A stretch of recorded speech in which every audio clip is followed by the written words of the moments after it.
এই যে বন্ধুরা শুনছো, নতুন নতুন রোমান্টিক ভালোবাসার গল্প পেতে ও শুনতে চাইলে আমাদের সাগর অফিসিয়াল চ্যানেলটি সাবস্ক্রাইব করে বেল বাটনটি অন করে দিও। লাইক কমেন্ট করতে মোটেও ভুলবেন না কিন্তু। ধন্যবাদ সবাইকে। তুমি আমাকে জোর করে কেন বিয়ে করলে ঈশান? তুমি তো জানতে আমি একটা ছেলেকে ভালোবাসি। আমি এই বিয়ে কিছুতেই মানতে পারবো না। আপনি কাকে ভালোবাসতেন আর বাসতেন না সেটা আমার জানার বিষয় না।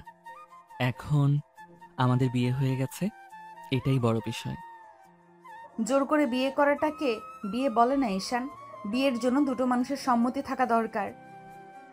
এত কিছু জানার দরকার নাই আমার। বিয়ে যখন একবার হয়েছে মেনে নিতে শিখুন। কিছুতেই আমি মানবো না তোমাকে। আমি তোমাকে ডিভোর্স দিয়ে সিএমের কাছে চলে যাব। আর কিছু বলতে পারল না তুলি। ঈশান তার হাত ধরে টান দিয়ে নিয়ে এসে ঠোঁটে ঠোঁট ডুবিয়ে দিল। তুলি অবাক হয়ে গেল, কারণ ঈশান কখনো তার সাথে খারাপ আচরণ করেনি। আজ হঠাৎ এমন কি হলো যে ওকে জোর করে বিয়ে করে নিয়ে আসলো, আবার এরকম ব্যবহার করছে। বেশ অনেকক্ষণ কিস করার পরে ঈশান ছাড়লো তুলিকে। তুলি জোরে জোরে হাঁপাচ্ছে। ঈশান বাঁকা হেসে বলল, আমার বউ হয়ে অন্য কারো কাছে চলে যাওয়ার কথা বলতে সাহস কিভাবে পান? এই কথা একবার বলেছেন, ছেড়ে দিয়েছি। পরের বার কিন্তু ছাড়বো না। কি করবে তুমি? করার কি বাদ রেখেছো? আমার জীবনটা তো ধ্বংস করে দিয়েছো। কাউকে ভালোবেসে বিয়ে করা যদি জীবন ধ্বংস করা হয়, তাহলে আমি করেছি ধ্বংস। ভালোবাসা? কিসের ভালোবাসার কথা বলছো তুমি ঈশান? ভালোবাসলে কেউ জোর করে না। তুমি আমাকে জোর জবরদস্তি করছো। এখনো কিছুই করিনি আমি আপনার সাথে। তার মানে ভাববেন না যে কিছু করব না। আপনি আমার স্ত্রী, আপনাকে সম্পূর্ণভাবে কাছে পাওয়ার অধিকার আমার আছে। এসে দেখো আরেকবার কাছে, তোমার কি হাল করি আমি। কিছু করতে পারবেন না আপনি। চিৎকার চেঁচামেচি কিছু করতে পারবেন না। ভুলে যাবেন না, এখন আমি আপনার স্বামী। হাজার চিৎকার করলেও কেউ আমাদের রুমে আসবে না। তুমি একটা লম্পট, দুশ্চরিত্র। আমি এতদিন বুঝতে পারি নাই তোমার নজর আসলে আমার শরীরের দিকে ছিল। তাই তো বিয়ে করে নিয়ে এসেছে, ভোগ করার জন্য। একদম মুখ সামলে কথা বলবেন, না হলে কিন্তু ভালো হবে না। কি করবে তুমি? কি করার ক্ষমতা আছে তোমার? তোমার মতো বেয়াদব ছেলেদের শিক্ষা দিতে পারি আমি। ও তাই নাকি? তো দিন দেখি কি শিক্ষা দিতে পারেন। তুলি এগিয়ে এসে ঈশানকে থাপ্পড় মারতে নিল। ঈশান তুলির হাত ধরে টান দিয়ে নিজের কাছে চেপে ধরল। হঠাৎ কানে লতিতে চুমু খেলো। তুলি কেঁপে উঠে ছটফট করলো। ঈশান কানের কাছে ফিস ফিস করে বলল, ভেবেছিলাম আপনাকে কিছুদিন সময় দিব, কিন্তু আপনি খুবই অধৈর্য। আপনি তো আবার সময় দরকার নেই। চলুন তাহলে শুরু করি। কি শুরু করবে তুমি? বলে নয় ম্যাডাম, করেই দেখাই। এই বলে ঈশান তুলিকে টান দিয়ে ঘুরিয়ে ধরে ঠোঁটে ঠোঁট ডুবিয়ে দিল। তুলি ধস্তাধস্তি করলো। ঈশান ছাড়লো না, বরং ঠোঁট কামড়ে ধরলো। তুলি ব্যথায় ছটফট করছে। ঈশান থামছে না। ঈশান গভীরভাবে কিস করে যাচ্ছে। একসময় ঠোঁট ছেড়ে গলায় মুখ ডুবিয়ে দিল। গলায় ছোট ছোট চুমু দিতে থাকলো। তুলি ঈশানকে ধাক্কাচ্ছে, কিন্তু ঈশান সরছে না। একসময় তুলি শাড়িটা টান দিয়ে খুলে ফেলল। তুলি চমকে উঠে পিছিয়ে যেতে চাইল। ঈশান সরতে দিল না, বরং আরও কাছে টেনে নিল। তুলির বুকে মুখ ডুবিয়ে দিল। তুলি ভীষণ ছটফট করছে। ঈশান আস্তে আস্তে তুলির ব্লাউজের সব বোতাম খুলে ফেলল। তুলির কোলে করে নিয়ে বিছানায় শুয়ে দিল। তুলির আগে ঈশানের বুক কামড়ে ধরল। ঈশান তবুও থামল না, নিজের কাজ চালিয়ে যেতে থাকলো। তুলি ব্যথায় কান্না করছে। কোনো রকমে বলল, ঈশান প্লিজ থামো, অমানুষের মতো আচরণ করো না। কিছু কিছু সময় এমন আচরণ প্রাপ্য হয়ে যায়। আর ভুলে যাবেন না, আমি আপনার স্বামী। আমি শুধু আমার অধিকার বুঝে নিচ্ছি। এটা কিসের অধিকার বুঝে নাও বলে না ঈশান, এটাকে রেপ করা বলে। এই কথা শুনে ঈশান আরও জোরে কামড়ে ধরল তুলির ঠোঁট। তুলির চোখ দিয়ে পানি পড়তে লাগলো গড় গড় করে। একসময় ব্যথা সহ্য করতে না পেরে তুলি জ্ঞান হারালো। ঈশান বেশ অনেকক্ষণ পরে তুলির ওপর থেকে নেমে টান টান হয়ে শুয়ে পড়ল। তারপরে কাত হয়ে শুয়ে তুলির চোখে পানি মুছে দিয়ে কপালে একটা চুমু দিয়ে বলল, সারাটা জীবন কান্না করার চেয়ে কিছুদিন কান্না করা ভালো, একটা সময় কান্না হাসিতে পরিণত হবে। ঈশানের চোখে ছিল কোনো একটা রহস্য যা তুলির আড়ালেই থেকে গেল। ঈশান তুলিকে টেনে এনে নিজের বুকে নিয়ে জড়িয়ে ধরে মনে মনে বলে, এই পৃথিবীতে কিছু কিছু সম্পর্ক হয় উপর থেকে লেখা থাকে। আপনি চাইলে মানুন, না চাইলে অভিমান করে থাকুন, কিন্তু এই সম্পর্ক থেকে পালানো আপনার পক্ষে সম্ভব না। বড় ড্রয়িং রুমে সবাই বসা। তুলি বড় বোন, ঈশানের ভাবি, ঈশানের মা, ঈশানের বাবা। তুলি ভেতরে ঢুকে কাঁদতে কাঁদতে বোনের কাছে ছুটে গেল। ড্রয়িং রুমের বাতাস হঠাৎ ভারী হয়ে উঠছিল। তুমি আমাকে বাঁচাও। ঈশান আমাকে জোর করে বিয়ে করেছে, আমি কিছুই জানতাম না। আমাকে জোর করে নিকা পরিয়েছে। ঈশান, এটা কি সত্যি? তুই তুলিকে জোর করে বিয়ে করেছিস? হ্যাঁ ভাবি, আমি তুলিকে বিয়ে করেছি, কারণ এটা আমার দায়িত্ব, আমার সিদ্ধান্ত, আমার ভালোবাসা। দায়িত্ব না, এটা তোমার জেদ। তুমি আমার জীবন শেষ করে দিয়েছো। ঈশান, এই ছেলে মানুষ করলাম এই দিনের জন্য, পরিবারের সম্মতি ছাড়া বিয়ে করলি? মা, আমি যা করেছি ভেবে করেছি। আজ যদি না করতাম তাহলে আমি তুলিকে হারিয়ে ফেলতাম। তুমি চাইলেই তো প্রস্তাবের মাধ্যমে বিয়ে করতে পারতে। সেটা হতো না ভাবি, কারণ তুলি একজনকে ভালোবাসতো, তাকেই বিয়ে করার পরিকল্পনা করেছিল, তাই আমি এমনটা করতে বাধ্য হয়েছি। চারপাশে নিস্তব্ধতা, কারো মুখে কোনো কথা নেই, কেবল তুলির কান্নার শব্দ ঘর জুড়ে প্রতিধ্বনি তুলছে। তুলি দুই হাতে মুখ ঢেকে কাঁদতে কাঁদতে দাঁড়িয়ে উঠল। আমি তোমার নামে কেস করব ঈশান। তুমি আমাকে জোর করে বিয়ে করেছো, আমার কোনো সম্মতি ছিল না। এটা অপরাধ, আমি আইনের দ্বারস্থ হব। তুমি কাকে ভয় দেখাচ্ছ তুলি? তুমি মনে হয় ভুলে গেছো আমি নিজে একজন পুলিশ, আর আমি কোনো অপরাধ করিনি। তুমি পুলিশ হয়েও পুলিশের সম্মান নষ্ট করেছো। তুমি তোমার পেশার অপব্যবহার করেছো। এটা আমি কিছুতেই মানব না। আমি পুলিশের হেডকোয়ার্টারে যাব, মিডিয়া ডাকবো। এই কথা শুনে ঈশানের মায়ের বুক ধরফর করে উঠল। তিনি দ্রুত এগিয়ে এসে তুলির কাঁধে হাত রাখলেন। মা, বিয়ে যখন হয়েই গেছে তখন মেনে নাও। আমাদের সমাজে ডিভোর্সি মেয়েদের মানুষ কোনোদিন ভালো চোখে দেখে না। তুমি সংসারটা বোঝার চেষ্টা করো। কিছুতেই না আন্টি, আপনার ছেলে আমাকে ঠকিয়েছে। আমি এমন অন্যায়ের কাছে মাথা নত করব না। আমি ঈশানকে কোনো দিন স্বামী হিসেবে মেনে নেব না। ঘরের সবাই চমকে তাকালো। কথায় যেন সবার বুকে আগুন জ্বলে উঠল। তুই কি বলছিস তুলি? এই ঘরের বউ হয়ে এসেছিস, এত বড় কথা বলার আগে পরিবারের কথাটা ভাব। পরিবার, আমার অনুভূতি, আমার ইচ্ছা, আমার জীবন, ওগুলোর কি কোনো মূল্য নেই আপু? তুমি তো জানো আমি সিয়ামকে ভালোবাসি। আমার ভবিষ্যৎ ছিল নির্ধারিত, আর এই ঈশান সব কিছু নষ্ট করেছে। ঈশান তখনও দাঁড়িয়ে একটা কথাও বলছি না, শুধু তাকিয়ে আছে তুলির দিকে। তার দৃষ্টি কঠিন, অথচ ভেতরে একটা অপরাধ বোধের মতো কিছু ঘটছে। ঈশান, তুমি কেন এমন কাজ করলে? পরিবারের সম্মান রাখার জন্য অন্তত একটা ব্যাখ্যা দাও। ঈশান ধীরে ধীরে সবার সামনে এগিয়ে এলো। তুলি সরে গিয়ে অন্যদিকে তাকালো। আমি যা করেছি পরিবারের মান রক্ষা করতেই করেছি, এবং আমি ওকে ছাড়া আর কাউকে কখনো জীবনে ভাবিনি। মিথ্যে কথা বলো না।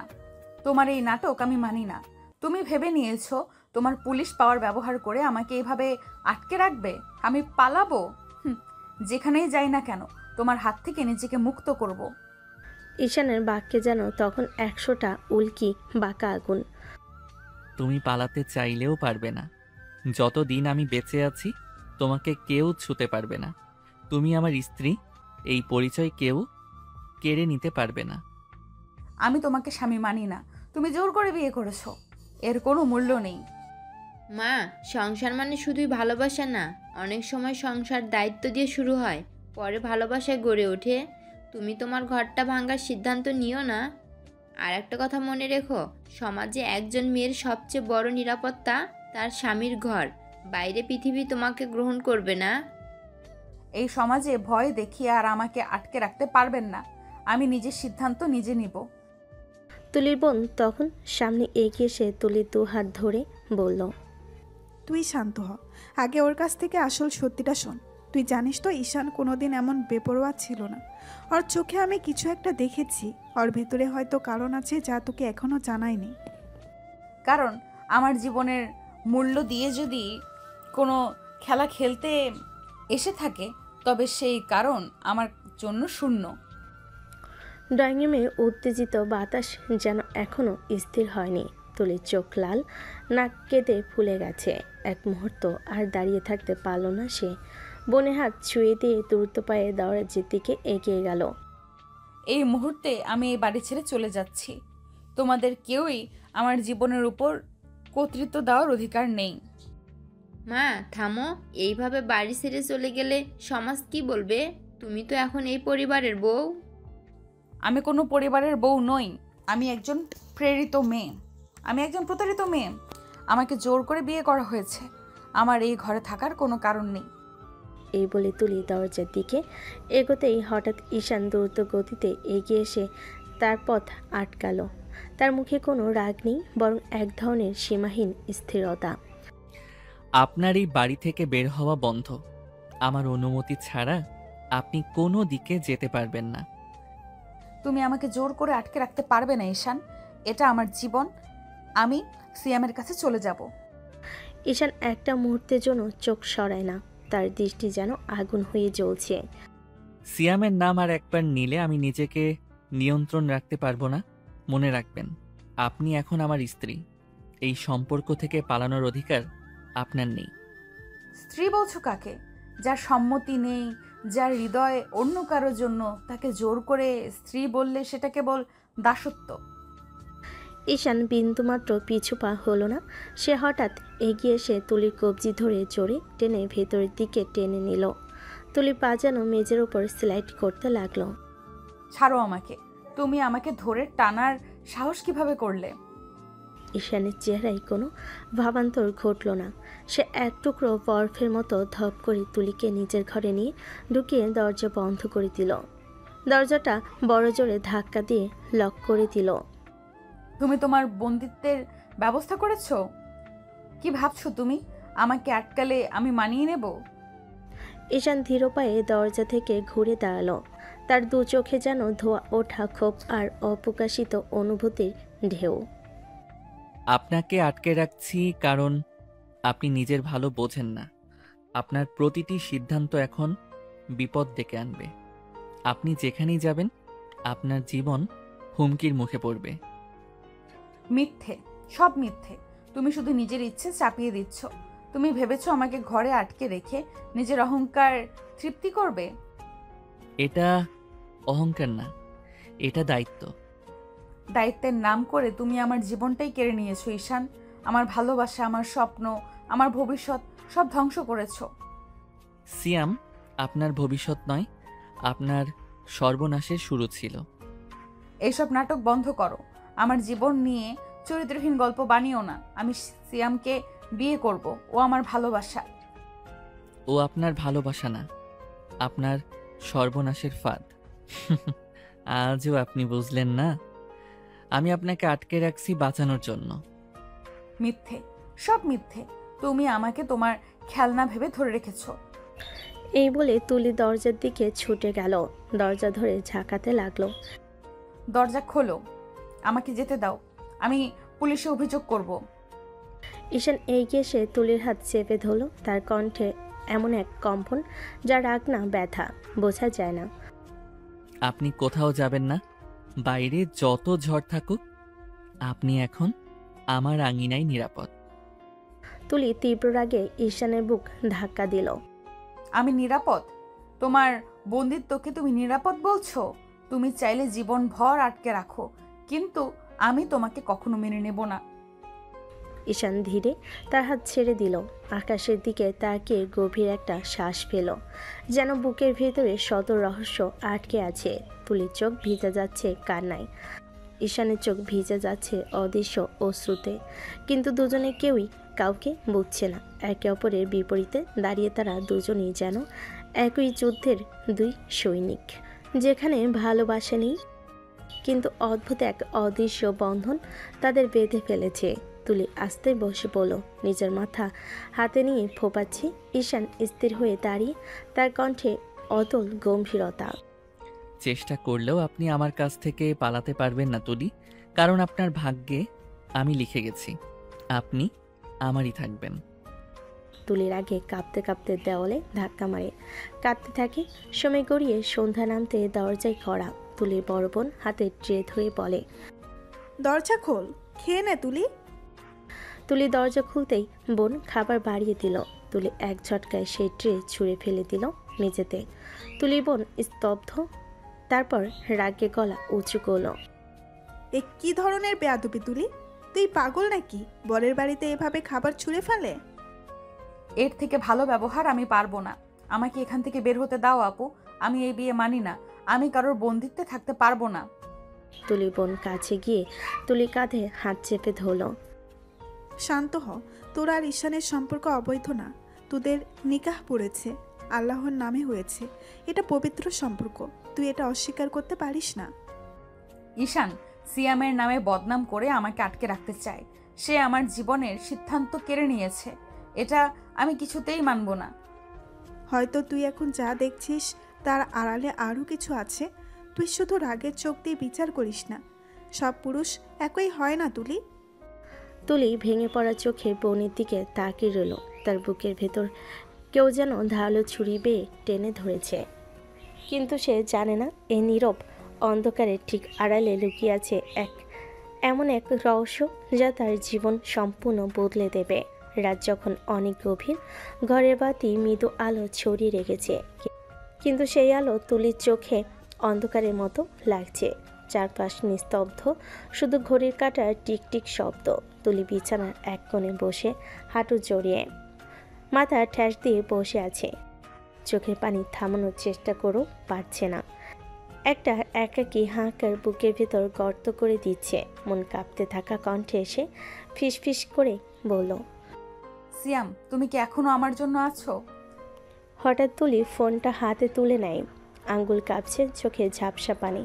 তারপর হঠাৎ এক ঝটকায় নম্বর ডায়াল করে। ফোনে স্ক্রিনে কলিং সিয়াম।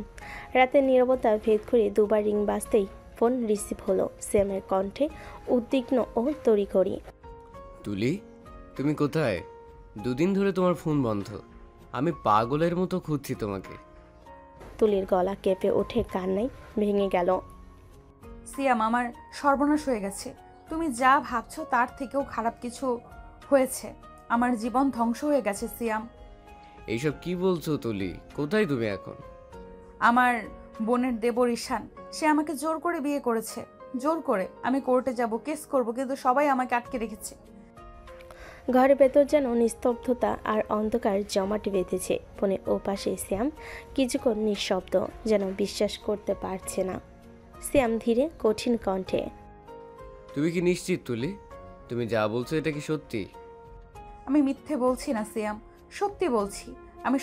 আমার সব কিছু শেষ হয়ে গেছে। আমার কেউ নেই। তুমি কান্না করো না জান, সব ঠিক হয়ে যাবে। আমি আছি তোমার পাশে। তুমি ওকে ডিভোর্স দেবে, আইনত এই বিয়ে টিকবে না। তুমি পালিয়ে চলে আসো আমার কাছে। তুমি তো জানো আমি তোমাকে বিয়ে করতে প্রস্তুত ছিলাম। তুমি কি আমাকে নিয়ে ভাবছো সিয়াম? আমি তো এখন একটা সমাজের চোখে অন্য পুরুষের স্ত্রী। সমাজকে আমি পরোয়া করি না, আমি শুধু তোমাকে চাই। তুমি চলে আসো। তুমি যদি একবার আমার কাছে আসো, আমি তোমাকে আমার জান দিয়ে রক্ষা করব। ফোনের ওপাশে তুলির বুকের ভেতর একটু আশা জাগে, কিন্তু সেই মুহূর্তে দরজার বাইরে কারো পায়ের শব্দ শোনা গেল। গম্ভীর ভারী পদক্ষেপ। তুলির শ্বাস বন্ধ হয়ে গেল। সে ফোনটা বালিশের নিচে লুকায়, চোখ মুছে নেয় দ্রুত। দরজার পাশে দাঁড়িয়ে ঈশান। ঘড়িতে ঠিক রাত 1টা। ঘরের ভেতর নিস্তব্ধতা, বাইরে হাওয়া পর্দা দুলিয়ে দিচ্ছে। তুলি ওর ফোন লুকিয়ে বালিশের নিচে রাখলো। তখনই দরজায় কর্নার শব্দ, ঠক ঠক ঠক। সে কেঁপে উঠল। পরক্ষণে দরজা খুলে ঘরে ঢুকলো ঈশান, মুখে বাঁকা সেই রহস্যভরা হাসি। দরজা বন্ধ করে ভেতর থেকে চাবি ঘুরিয়ে লাগিয়ে দিল। বাবা, এত কান্না, এত কষ্ট, সবই ওই প্রেমিক সিয়ামের জন্য। আমি তো ভেবেছিলাম দুদিন একসাথে থাকার পর অন্তত স্বামীর একটু ভালোবাসা মনে পড়বে, কিন্তু না। স্বামীকে ভুলে প্রেমিকের জন্য রাত জেগে অশ্রু, তুমি কোনটাকে ভালোবাসা বলছো ঈশান? মানুষের অনুমতি ছাড়া তার জীবনে ঢুকে তাকে বন্দি করে রাখাকে ভালোবাসা বলে না। যেদিন জোর করে তুমি আমাকে স্পর্শ করতে এলে সেদিনই আমার হৃদয়ে তোমার জন্য ঘৃণা জন্মেছে। ঈশান এক পা এগিয়ে এসে থেমে দাঁড়ালো। তার গলার স্বর নরম, কিন্তু চোখে আগুন। বউয়ের মনে ভালোবাসা ফোটাতে কখনো কখনো জোর দিয়েই কাছে আসতে হয়। তুমি যতই পালিয়ে বেড়াও, শেষমেশ ঠিক আমার কাছেই ফিরে আসবে। এটা অনুভবের নিয়ম। এটা ভালোবাসা না, জোর জবরদস্তি। আর আমার কাছে আসার চেষ্টা করলেই আমি তোমাকে খুন করে ফেলবো ঈশান। ঈশান একগাল হাসল। সে হাসিতে অদ্ভুত শান্তি আর দৃঢ়তা। ঈশান আস্তে দরজার সাথে ঠ্যাস দিয়ে দাঁড়িয়ে বলে, খুন করবে? করো, তবে আমার আগে তোমার বুকই কেঁপে উঠবে। কারণ সেখানে আমার জন্য একটা জায়গা না থাকলেও আমার ছোঁয়ার স্মৃতি আছে। তুলি অতিষ্ঠ হয়ে উঠে দাঁড়ালো। তার চুল এলোমেলো, চোখে কান্না, কিন্তু অভিমান আগুনের মতো জ্বলছে। তোমার কোনো ছোঁয়া, কোনো কথা কিছুই আমার হৃদয়ে জায়গা পাবে না। আমি তোমাকে কখনো স্বীকার করব না। ঈশান ধীরে ধীরে সামনে এগিয়ে এসে তুলির পাশে দাঁড়ালো। প্রত্যেকটা পদক্ষেপ যেন তুলির হৃদস্পন্দন বাড়িয়ে দিচ্ছে।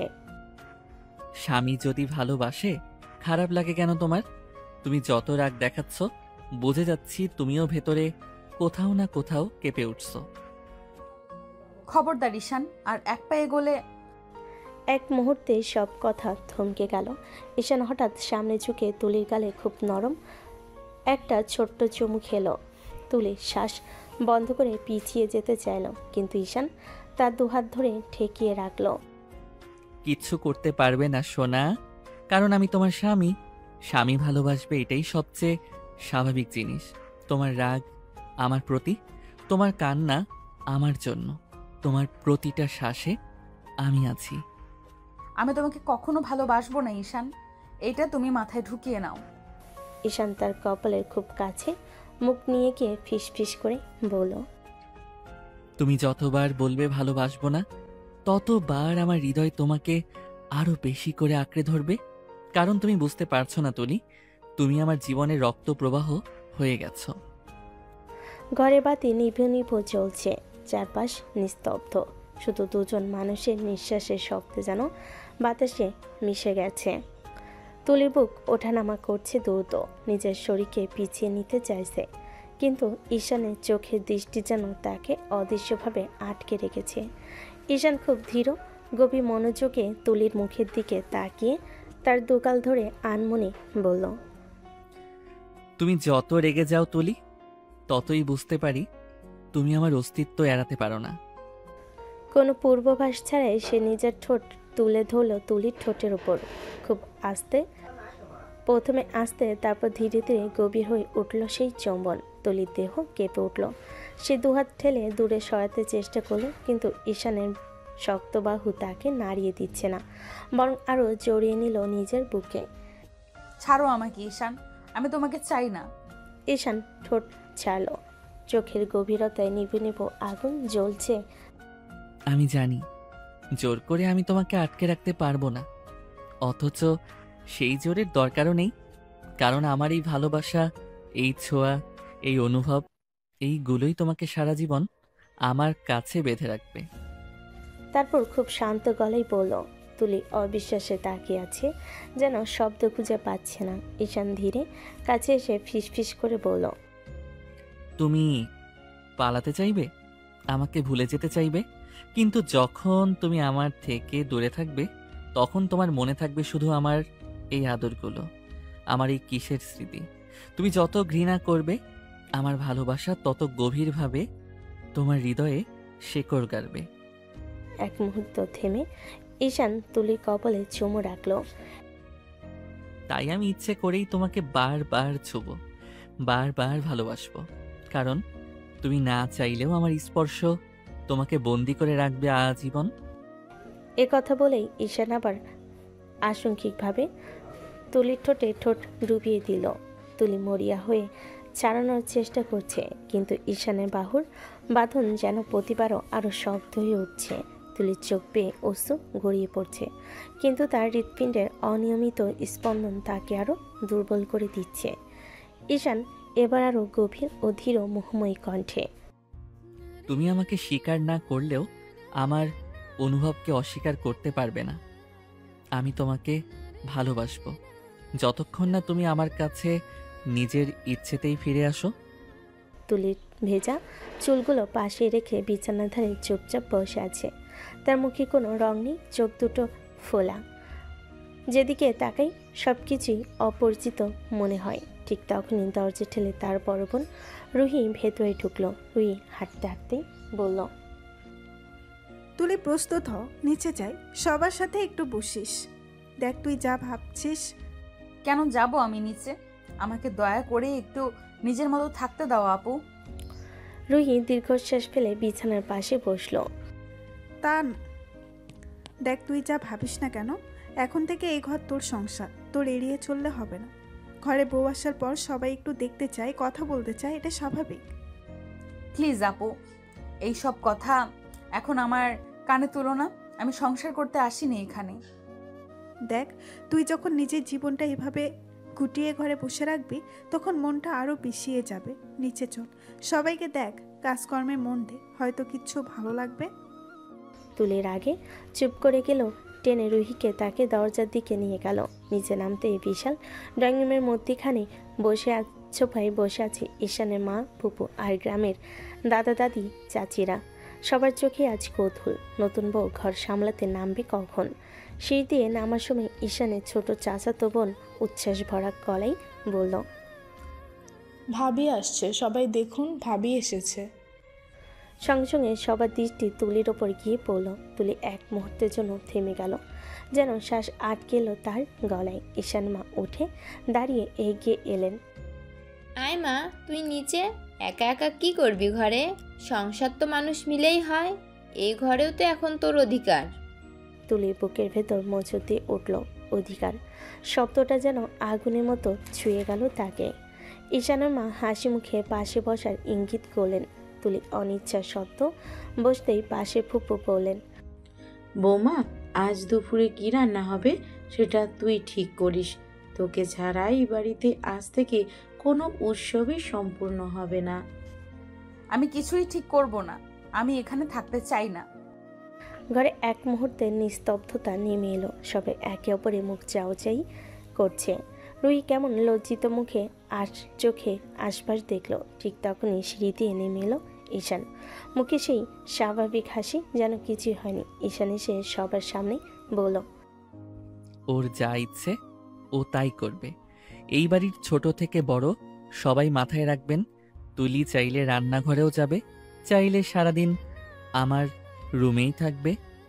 ও এখন এই বাড়ির মান মর্যাদার অংশ, কেউ কোনো চাপ দেবেন না। বাড়ির সবাই যখন নিজের কাজে ব্যস্ত, তুলি তখন সোফার কোণায় গুটিয়ে বসে আছে। মুখে অনাগ্রহ, চোখ দুটো অন্ধকারে ডুবে আছে।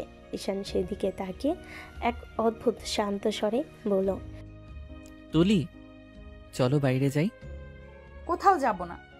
ঈশান এগিয়ে এসে সামনে দাঁড়ানোর কণ্ঠে অধিকার মিশ্রিত দৃঢ়তা। তোমার কিছু জামা কাপড় কিনে দিতে হবে। তুমি এই বাড়িতে থাকবে অথচ তোমার নিজের কিছুই থাকবে না, এটা আমি হতে দিব না। দরকার নেই, আমি এখানে থাকতে আসিনি, আর জামা কাপড়ের দরকার তো আরও নেই। দরকার আছে, কারণ তুমি একটা কাপড়ে ঘুরবে, সেটা তো হতে পারে না। তুমি ভুলে যাচ্ছ তুমি বর্তমানে পুলিশ অফিসার ঈশান আহমেদের বউ। তুলির চোখে আগুন ঝরে পড়ল। সে গর্জে উঠল, আমি কারোর বউ নই, বিশেষ করে তোমার তো নই। ঈশান একটু মাথা কাত করে তাকালো। তার চোখে এখন দুষ্টু খুনসুটি আর গভীর প্রেমের মিশ্র দহন। ঠিক আছে, তুমি আমার বউ না, ওকে? তাহলে তুমি আমার গার্লফ্রেন্ড। তোমার নাটকীয়তা কমাও ঈশান। সম্পর্কের নাম যাই দাও, তুমি আমার, আর আমার মানুষকে আমি নিজের হাতে গড়ে তুলব। এখন চলো। তুলি সরে যাওয়ার আগেই ঈশান তার কবজি চেপে ধরে টেনে নিয়ে চলতে শুরু করলো। তুলি ধাক্কা দিয়ে ছাড়ানোর চেষ্টা করলো। ঈশানের গ্রিপ আরও শক্ত হলো। ছাড়ো আমাকে, আমি কোথাও যাব না। ঈশান থেমে এক ঝটকায় তাকে নিজের দিকে ফিরিয়ে নিল। তার চোখে খেলা করছে দৃঢ়তা, অধিকার আর অদ্ভুত কোমল রাগ। তুলি, তুমি যেতে না চাইলে এমনভাবে নিয়ে যাব যে পুরো শহর দেখবে পুলিশ অফিসার তার গার্লফ্রেন্ডকে শপিং করাচ্ছে। তুমি চাও সেটা হোক? প্লিজ ড্রামা করো না। ঈশান ধীরে ধীরে তার কানে কাছে মুখ নিয়ে ফিস ফিস করে বলল, আমি ড্রামা না, বাস্তবে তোমাকে আমার জীবনের অংশ বানাতে যাচ্ছি। এক হাতে কবজি ধরে অন্য হাতে তার ওড়না গুছিয়ে দিল, যেন সব কিছু অগলবদ্ধ নিরাপত্তায় রাখতে চায়। বাইরে গাড়ি দাঁড়িয়ে আছে। ঈশান দরজা খুলে দাঁড়ালো। স্বেচ্ছায় নাকি জোর করে উঠবে? আমি জোরের কাছে হার মানবো না। এই জোরটাই একদিন তোমার ভালোবাসায় পরিণত হবে। এখন গাড়িতে ওঠো। তুলে আরেকবার না বলতে গিয়েও থেমে গেল। নিঃশব্দে গাড়িতে উঠে বসলো। ঈশান ড্রাইভ করতে করতে একবার তার দিকে তাকালো। চোখে কোনো জেদ নেই, বরং অদ্ভুত কোমল এক আশ্বাস। তুলি, তুমি যত দূরেই পালাতে চাও, জানো আমি তত গুণ বেশি তোমাকে ধরে রাখবো। আমার ভালোবাসার হাত থেকে কেউ পালাতে পারেনি, তুমিও পারবে না। তুলি জানালা দিয়ে বাইরে তাকিয়ে রইল। চোখের কোণে অজান্তেই জমে উঠল জল। কিন্তু সে জানে না এই পথ চলাই তার জীবনের সবচেয়ে বড় মোড়। শহরের ব্যস্ত দোকানগুলার এক কোণে ঈশান এবং তুলি ঢুকলো। দোকানের ভিতরে সাদা আলো এবং ঝলমলে সাজানো শাড়ি ও থ্রি পিসগুলো তুলির চোখ পড়তে এসে মুহূর্তেই অবাক হয়ে গেল। আমার বউয়ের জন্য কিছু শাড়ি, থ্রি পিস দেখান তো। দোকানদার হাসি মুখে সাজানো সব পোশাক বের করতে লাগলো। তুলির চোখ বড় হয়ে গেল। সবই সুন্দর, ঝকঝকে, মনের দিক দিয়ে চমকপ্রদ। ঈশান হাতে হাতে কিছু ধরে তুলিকে দেখাতে লাগলো। নাও তুলি, এইটা কেমন লাগলো? দরকার নেই, আমি কারোর জন্য কিছু নেব না। দরকার আছে সোনা, আমার চোখে সবই সুন্দর লাগে, আর আমি চাই তুমি নিজের জন্যেও সুন্দর করে দেখো। তোমার পছন্দ হলেও আমার দরকার কেন? ঈশান সব ড্রেস তুলে ধরে এক এক করে তুলিকে দেখাচ্ছে। এইটা নিও, এইটা নিও, আর এইটা নাও। তুলি অবাক হয়ে তাকিয়ে রইল। এমন মনোযোগ, এমন ভালোবাসা। তার মন অচেনা জায়গায় কাঁপতে লাগলো। কিন্তু হঠাৎ ঈশানের ফোনে মেসেজ আসে। সে ফোনটা নিয়ে দূরে চলে যায়। তুলি কিছুটা দূরে দাঁড়িয়ে তার দিকে তাকিয়ে আছে। হঠাৎই লক্ষ্য করলো ঈশান কারোর সঙ্গে কথা বলছে, আর সেই কণ্ঠ কি তুলির চোখ ফেটে যায়। সে ঈশানের কথার মাঝে পরিচিত কোনো নাম শুনতে পায়, সিয়াম। না না, এটা সম্ভব না। ঈশান কি সিয়ামের কাছে কোনো ক্ষতি করবে? ভয়া দ্বিধার মধ্যে তুলি দৌড়িয়ে এগিয়ে গেল, কিন্তু তার আগে সিয়াম যেন কোথাও অদৃশ্য হয়ে গেল। ঈশান, সিয়াম কোথায় গেল? তুমি কি তাকে কিছু করলে? সিয়াম কোথা থেকে আসবে? তুমি ভুল দেখেছো সোনা। না, আমি একদম ঠিক দেখেছি। তুমি সিয়ামের সাথে কথা বলছিলে। ঈশান ধীরে এগিয়ে এসে তুলির কাঁধে হাত রাখলো। চোখে অদ্ভুত কোমলতা আর লজ্জা মিশ্রিত হাসি। না তুলি না, সবই তোমার চোখের ভুল। তুমি অল্প রাগে, অল্প সন্দেহে মন খারাপ করছো। তুলি তার চোখ সরিয়ে নিচ্ছে, কিন্তু হৃদয় যেন কাঁপছে। সে জানে না সত্যি কি, আর কারোর সঙ্গে দূরত্ব বজায় রাখতে না পারা এই ভয় তার মনকে আরো জড়িয়ে ধরছে। তুমি আমার বউ, আমার কাছ থেকে কেউ তোমাকে দূরে রাখতে পারবে না। আর তুমি যতই সন্দেহ করো, আমি এখানে আছি, সব ঠিক আছে। বিকেল গড়িয়ে সন্ধ্যা নামছে। শপিং শেষে গাড়িতে নীরবতায় মোড়া দুজন। গাড়ির জানালার পাশে মুখ ফিরিয়ে বসে আছে তুলি, আর ঈশান স্টিয়ারিং ধরে মাঝে মাঝে তাকাচ্ছে তার দিকে। তুলির চোখ লাল, ভেতরে জমে থাকা কান্না টলমল করছে। বাড়িতে পৌঁছাতে না পৌঁছাতেই ঈশান গাড়ি থেকে অনেকগুলো শপিং ব্যাগ নামালো। তুলির জন্য কেনা শাড়ি, থ্রি পিস, জুতো, ব্যাগ সব গুছিয়ে ধরে বলল, চলো রুমে গিয়ে এগুলো রেখে আসি। তুলি কিছু না বলে দ্রুত হেঁটে ঘরে ঢুকে দরজা লাগিয়ে দিল। কিছুক্ষণ পর ঈশান দরজায় টোকা দেয়। দরজা খোলো তুলি, কথা আছে। দরজা খুলতেই ঈশান হাতে একটি প্যাস্টেল সবুজ দারুণ ডিজাইনের থ্রি পিস ধরিয়ে দেয়। এটা পরে এসো, আজ রাতে সবাই একসাথে খেতে বসবে। আমি কিছুই পারবো না। তুমি আগে আমাকে বলো সিয়াম কোথায়? ওকে কোথায় পাঠিয়ে দিলে তুমি? এই এক কথা, আমি কেন সিয়ামকে হাফিজ করব? ছেলেটা আমার কে? তোমার কণ্ঠে আজ বিকেলে আমি নিজের কানে শুনেছি সিয়ামের নাম। তুমি কথা বলছিলে। তুমি কি ওকে ভয় দেখিয়েছো? বলো বলো ঈশান। ঈশান এগিয়ে এসে তুলির হাত ধরে নিজের চোখের দিকে তাকাতে বাধ্য করলো। তুমি কি মনে করো আমি এত নিচু মানুষ? আমি কোনো নিরীহ ছেলের ক্ষতি করব? হ্যাঁ, আমি বিশ্বাস করি তুমি আমার জীবনে ঝড় তুলেছ। তুমি পুলিশ হয়েও তোমার ক্ষমতা ব্যবহার করছো আমাকে আটকে রাখার জন্য, সবার অগোচরে সিয়ামকে সরিয়ে দেওয়ার জন্য। আমি কাউকে সরাই না, কিন্তু যিনি তোমার জীবনে বাধা তাকে চোখে চোখে রাখি। মানে তুমি ওকে অনুসরণ করছো? মানুষ যদি আমার বউকে নিয়ে ভাগ বসাতে চায়, পুলিশ হিসেবে না, স্বামী হিসেবে, সেটা দেখতে পারি না। তুলি তেতে উঠে সামনে এগিয়ে গিয়ে ঈশানের কলার ধরে ফেলো। তুমি যাই বলো, আমি ঠিক দেখেছি তুমি ওকে কিছু করেছো। কোথায় সিয়াম, বলো। আমি কেন ওকে ডেকে আনবো যখন ও নিজেই আমাকে খুঁজে এসেছে? কি? সিয়াম নিজে তোমাকে? আজ বিকেলে সে আমাকে কল দিয়েছে, আমার সামনে দাঁড়িয়ে বলেছে তুলিকে আপনি নিজের করে রাখুন। না, এটা সত্যি না। সিয়াম এমন বলতেই পারে না। সত্যি, সে আমার সামনে দাঁড়িয়ে তোমাকে অস্বীকার করেছে। এখন বলো আমি কি করব?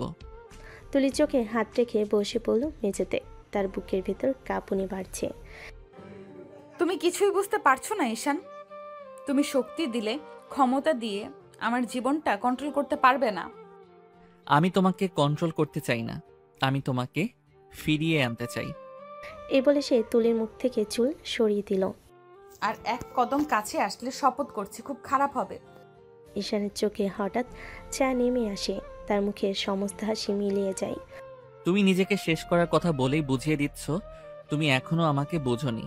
আমি কাউকে হারাই না। আর তুমি তুমি তো আমার বউই নও। তুমি আমার অভ্যেস, আমার আসক্তি, আমার শ্বাস। তুলির হৃদস্পন্দন বেড়ে যায়। সে কিছু বলার আগে ঈশান হঠাৎ এগিয়ে এসে তার কপালে আলতো করে স্পর্শ করে। এই পোশাকটা পরে এসো, রাতের খাবারের টেবিলে আমি অনেকগুলো প্রশ্নের উত্তর দেব। সিয়ামের কথাও। তুমি সত্যিই কিছুই করনি তো ওর সাথে? ঈশান ধীরে ঘরে দরজা খুলে রাখে। ফেরার সময় শুধুই বলে যায়, ভয় পেও না, আমি সব হারাতে পারি, কিন্তু তোমাকে হারাতে পারি না।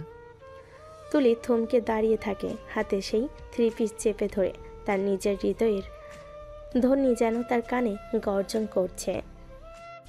ঈশানের কথাগুলো কি সত্যি, নাকি এর পেছনে আরো গভীর কোনো রহস্য লুকিয়ে আছে? রাতের খাবারের টেবিল সাজানো হয়েছে রাজকীয়ভাবে। ঝকঝকে ডাইনিং টেবিলের উপর পরপর সাজানো নানা পদ, মুরগির রোস্ট, চাপ, বিরিয়ানি, সালাদ, ফালুদা, সব কিছুর উপর দিয়ে যেন এর আবহাওয়ায় মিশে আছে নতুন বউকে স্বাগত জানানোর উষ্ণতা। তুলি ধীরে ধীরে সিঁড়ি বেয়ে নামছে, পরনে প্যাস্টেল সবুজ 3 পিস, চুলগুলো হালকা কাল করা, কপালে ছোট্ট টিপ। নিচে বসে থাকা সবাই যেন মুহূর্তেই তাকিয়ে রইল। ঈশানের মা মুগ্ধ দৃষ্টিতে বললেন, আহা, আমার বৌমা তো চাঁদের মতো লাগতেছে আজ। আজ তো পুরো মডেল লাগছে তোকে তুলি। ঈশানের বাবা চুপচাপ হাসলেন, কিন্তু চোখে গর্বের আভাস। তুলি নীরবে গিয়ে চেয়ার টেনে বসলো। ঈশান তার পাশেই খাবার পরিবেশন করতে করতে সবাই টুকটাক কথা বলতে লাগলো। তুলিমা, সকালে নাস্তা কি খাও? পরোটা না ছোলার ডাল? যেটা থাকে মানে, আপনারা যা খাবেন আমি ওটাই। এই তো ভালো, সংসারে সবাই একসাথে যা খায় সেটাই সৌন্দর্য। আর তুই তো এইবারেরই মেয়ে মানুষ। তুলি চুপ করে মাথা নেড়ে সম্মতি জানাই।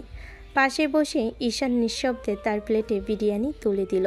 কিছুক্ষণ চুপচাপ খাওয়ার পর তুলি তার মাথা একটু ঘুরিয়ে নিচু স্বরে বলল, তুমি বলছিলে সিএম এর ব্যাপারে কথা বলবে। হ্যাঁ, আগে খেয়ে নাও। এত মানুষের সামনে আমি তো আর বলতে পারবো না, ঘরে গিয়ে বলবো সব। তুলি সন্দেহের দৃষ্টিতে ভয় আর অস্থিরতায় ছায়া নিয়ে মাথা নিচু করল। তুই তো কিছুই খাচ্ছিস না, কি হলো? ভালো লাগতেছে না? না, খাচ্ছি তো আপু। দেখো, এখন নতুন বউ ঘরে এসেছে, তাই কাল সকালে চা বানানোর দায়িত্ব নতুন বউয়ের। দেখি না আমার বৌমায়ের হাতের চা কত সুস্বাদু হয়। এই কথা শুনে ভয় পেও না মা, আমি পাশে থাকবো। তুই শুধু হেসে হেসে কাজ করিস, বুঝলি? চা না বানাতে পারলে সমস্যা নাই, আমি বানিয়ে দেব, তবে শর্ত আছে। কি শর্ত? 1 কাপ চায়ের দাম 1টা কিস। তুলি দ্রুত সোজা হয়ে গিয়ে গম্ভীর মুখে খাবার খেতে লাগলো, যেন কিছুই শোনেনি। সবাই হাসিতে পরিবেশ আরও হালকা হয়ে উঠল। ডাইনিং টেবিল যেন ধীরে ধীরে গল্পে ভরে উঠল। তুলি, কালকে বউ ভাতের পরে আমরা সবাই মিলে ঘুরতে যাব, কক্সবাজার যাওয়া যায় কেমন? হ্যাঁ, বৌমাকে ঘুরিয়ে আনতেই হবে। হ্যাঁ, বউকে সমুদ্র দেখাতে হবে তো, কারণ সমুদ্রের ঢেউয়ের মতোই তার মনকেও শান্ত করতে হবে। তুলি সেই দৃষ্টির কয়েক সেকেন্ড ধরে রাখতে পারল না। তার বুকের ভেতর আবার কাঁপতে লাগলো। সে কি সত্যি ঈশানের কথার উপর ভরসা করতে পারবে, নাকি সিয়াম এখনও বিপদে? রাতের খাবার শেষ হলো, কিন্তু এই টেবিল থেকে উঠে যাওয়ার আগে তুলির মনে আরেকটি প্রশ্ন গেঁথে গেল। আজ ঘরে গিয়ে ঈশান ঠিক কী বলবে, সত্যি নাকি কোনো রহস্য? ঘরে ঢুকে দরজা ক্লিক করে বন্ধ হওয়ার সেই শব্দটা যেন তুলির বুকের ভেতর ধুকপোকানি বাড়িয়ে দিল। ঈশানের দিকে তাকাতে সে ধীরে ধীরে এগিয়ে এলো। তুলির চোখে সরাসরি তাকিয়ে নরম গলায় বলল, বলো ঈশান, তুমি সিয়ামের ব্যাপারে কিছু বলতে চাইছিলে। তুমি আবার সেই সিয়াম সিয়াম ধরলে কেন? আমাদের মাঝে সবসময় অন্য মানুষ টেনে আনতে তুমি এত স্বাচ্ছন্দ্য বোধ করো? কারণ তুমি আমাকে ঠকিয়েছো। তুমি আমার চোখের সামনে সিয়ামের সাথে কথা বলছিলে, আর তুমি বললে সে ছিলই না। আমি কি অন্ধ নাকি? ঈশান, তুমি আমাকে বিশ্বাসঘাতকতা করেছো। ঈশান কিছু না বলে হঠাৎ তুলির হাত চেপে ধরল, তারপর এক ঝটকায় তাকে নিজের বুকে টেনে আনলো। তুলির নিঃশ্বাস আটকে গেল। চুপ! আর একটা শব্দ নয়। আমি কারো ব্যাখ্যা দিতে রাজি নই, আর আমি কাউকে তোমার আর আমার মাঝখানে আসতেও দেব না। এখন শুধু তুমি আর আমি। না, তুমি আমাকে ফাঁকি দিয়েছো। আমি তোমাকে বিশ্বাস করেছিলাম, আর তুমি। কথা শেষ হওয়ার আগেই ঈশান তার ঠোঁটের উপরে নিজের ঠোঁট চেপে ধরল। তুলি পুরো দেহ কেঁপে উঠল। সে ছাড়ানোর চেষ্টা করলো, কিন্তু ঈশানের দৃঢ় বাহু তাকে আটকে রাখল। তার ঠোঁটের স্পর্শে তুলির রাগ যেন আরও উস্কে উঠল, ঘৃণা নয় বরং অদ্ভুত এক অস্থিরতা নিয়ে। ছাড়ো আমাকে, আমি তোমার সাথে কোনো কথা বলবো না। তুমি পালিয়ে যেতে চাইলেই তো আমি তোমাকে আরো কাছে টানবো, কারণ তুমি আমার। তুমি রাগ করলে আমি তোমাকে শান্ত করব, তুমি দূরে গেলে আমি তোমাকে আরো জড়িয়ে ধরবো। তুলি আবার ধাক্কা দিতে গেল, কিন্তু ঈশান এবার বিন্দুমাত্র শক্তি না দেখিয়ে তাকে কোলে তুলে নিল। তুলির হাত পা ছুঁড়ে বলল, ঈশান, ছাড়ো আমাকে, আমি পড়ে যাব। পড়ে গেলে আমার বুকে পড়বে যান, ওখানেই তো তোমার ঠিকানা। বিছানায় আলতো করে শুয়ে দিল তাকে।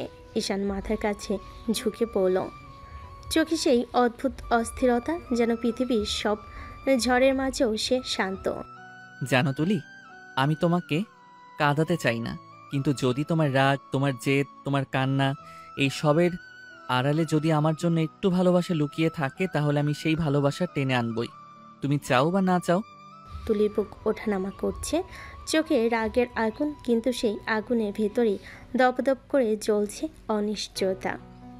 ঈশান, তুমি কি সত্যিই সিয়ামের কোনো ক্ষতি করবে না?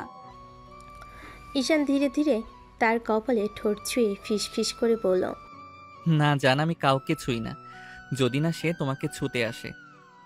তুমি শুধু আমাকে বিশ্বাস করতে শিখো, কারণ তুমি যত রাগ করবে আমি তত বেশি তোমাকে ভালোবাসবো। তুলির চোখ একটু ভিজে উঠল। সে দৃষ্টি ঘুরিয়ে নিল, কিন্তু ঈশান তার চিবুক আলতো করে ঘুরিয়ে আবার চোখে চোখ রাখল। এখান থেকে পালানোর চেষ্টা করো না তুলি, কারণ আমি তোমাকে আবারও জড়িয়ে ধরবো, আবার আদর করব, যতক্ষণ না তুমি নিজে আমার দিকে হাত বাড়াও। তুলি কিছু বলতে গিয়ে থেমে গেল। তার রাগার অস্থিরতার মাঝখানে ঈশানের স্পর্শে যেন সব কিছু গলে গিয়ে এক অদ্ভুত আবেগে পরিণত হলো। আমি তোমাকে ঘৃণা করি ঈশান। আর আমি সেই ঘৃণাকেই সবচেয়ে বেশি ভালোবাসি জান, কারণ তোমার ঘৃণাতেই আমার জন্য জায়গা আছে। ঘৃণা থেকে প্রেমে আসতে মাত্র একটা ধাপ, আর সেই ধাপটা আমি আজকেই পার করিয়ে দিব। ঘরে বাতাস ভারী হয়ে উঠল, বাইরে নীরবতা, আর ভেতরে দুই হৃদয়ের অস্থির ঢেউ। ঘরের বাতাস এক অদৃশ্য উত্তাপে ভারী হয়ে আছে। দরজার বাইরে নিস্তব্ধতা, কিন্তু ভেতরে যেন প্রতিটি নিঃশ্বাসের সঙ্গে হৃদস্পন্দন আরও জোরে কাঁপছে। তুলি এক পা পিছিয়ে দাঁড়িয়ে আছে, বুকের ভেতর যেন কিছু ছুটে যাচ্ছে। সে জানে না ঈশানের সামনে দাঁড়িয়ে তার এই দম বন্ধ হয়ে আসা কেন হয়। ঈশান ধীরে ধীরে তার দিকে এগিয়ে এলো। তার চোখে কোনো রাগ নেই, কোনো হাসিও নেই, শুধু গভীর এক দাবি, এক অটল অধিকার। তুলি চোখ সরিয়ে নিতে চাইল, কিন্তু পারল না। পরের মুহূর্তেই ঈশান উঠে এসে আলতোভাবে তুলির ঠোঁট দুটো আঁকড়ে ধরল। তুলির বুক ধক করে উঠল। মনে হলো যেন সে নিঃশ্বাস নিতে ভুলে গেছে। তার হাত দুটো কাঁপতে কাঁপতে ঈশানের বুক ঠেলে সরিয়ে দিতে গেল, কিন্তু সেই ঠেলা যেন স্পর্শের কম্পন যেন আরও পুরো শরীর দিয়ে ছড়িয়ে গেল। ঈশান প্লিজ ছাড়ো। আজ আর ছাড়তে পারবো না। যতই তোমার ঠোঁট কাঁপবে, আমি আমার আদর দিয়ে সেই কাঁপন থামিয়ে দিব। তারপর আস্তে আস্তে ঈশান তুলির ঠোঁট ছেড়ে ঘাড়ের পাশে মুখ রেখে দিল। তুলির শ্বাস গিয়ে থেমে রইল গলায়। ঈশানের ঠোঁট স্পর্শ করতেই তুলি যেন চোখ বন্ধ করে ফেল অজান্তেই। গলার বাম পাশে নরম একটা চুমু পড়তে এসে কেঁপে উঠল। ঈশান ধীরে ধীরে গলার পাশ থেকে বুকের উপরে ছোট ছোট চুমু রাখতে লাগলো। থামো, আমি চাই না এসব।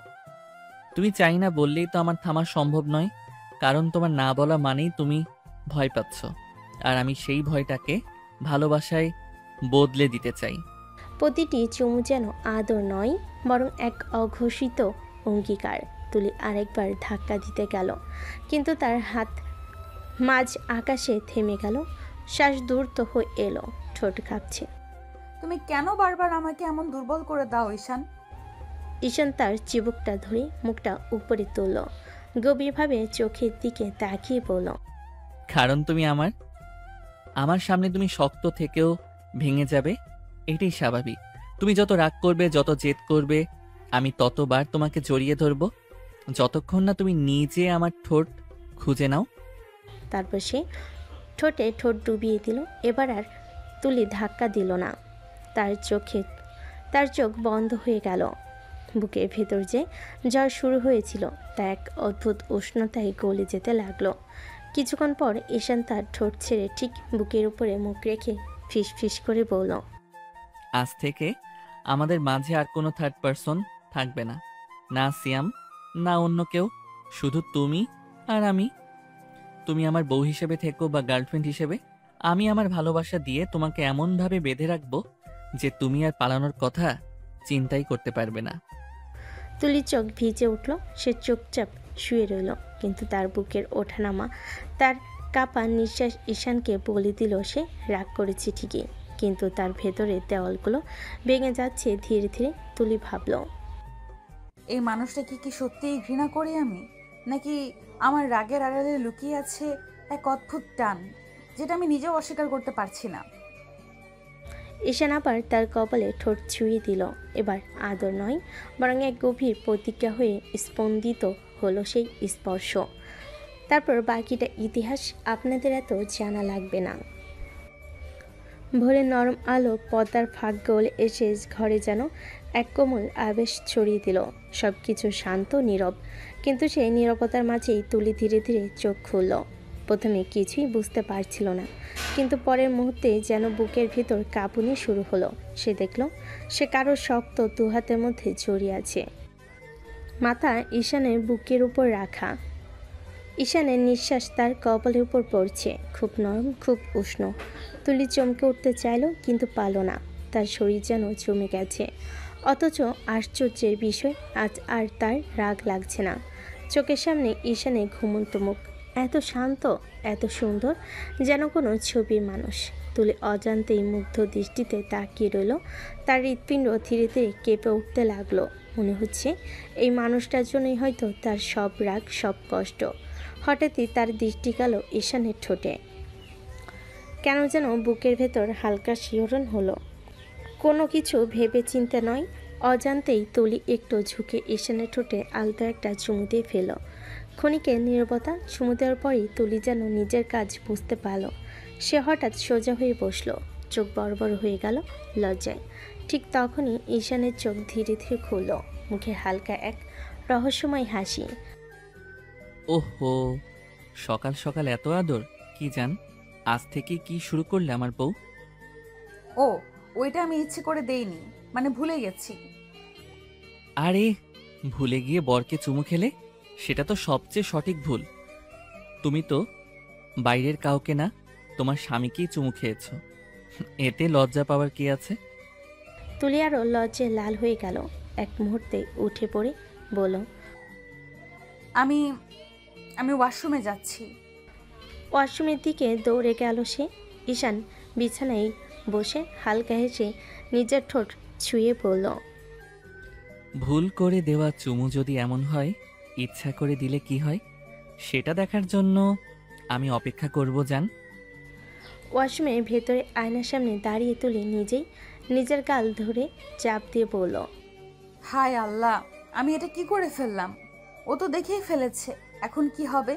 কিন্তু সে যখন হাসছিল আমার এত খারাপও লাগছিল না কেন?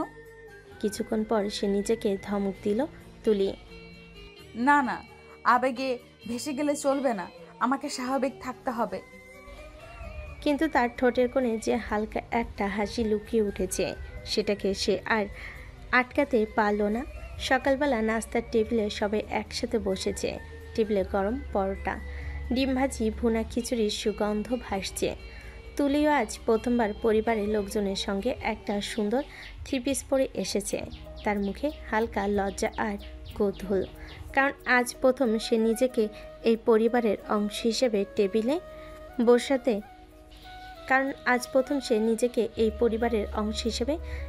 বসতে যাচ্ছে। ঈশান ঠিক তার পাশে। সবাই খেতে খেতে কথা বলছিল। হঠাৎ ঈশান গ্লাসে পানি নিয়ে চুমুক দিয়ে বলল, আসলে আমি একটা কথা বলবো। তোমরা সবাই তো কক্সবাজার যেতে চাচ্ছিলে, কিন্তু আমি পারবো না। তার কথায় টেবিল নিঃশব্দ হয়ে গেল।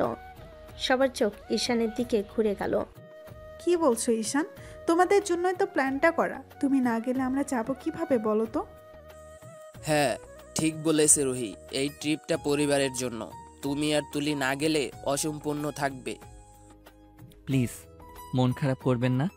আমার হঠাৎ একটা জরুরি কাজ পড়ে গেছে অফিসের, ছুটি ক্যান্সেল হয়ে গেছে।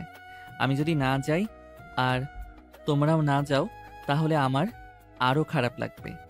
আমার কারণে কারো আনন্দ মিস হোক, এটা আমি দেখতে পারবো না। তুলি একটু অবাক হয়ে ঈশানের দিকে তাকালো। সে কিছু বলতে গিয়েও থেমে গেল।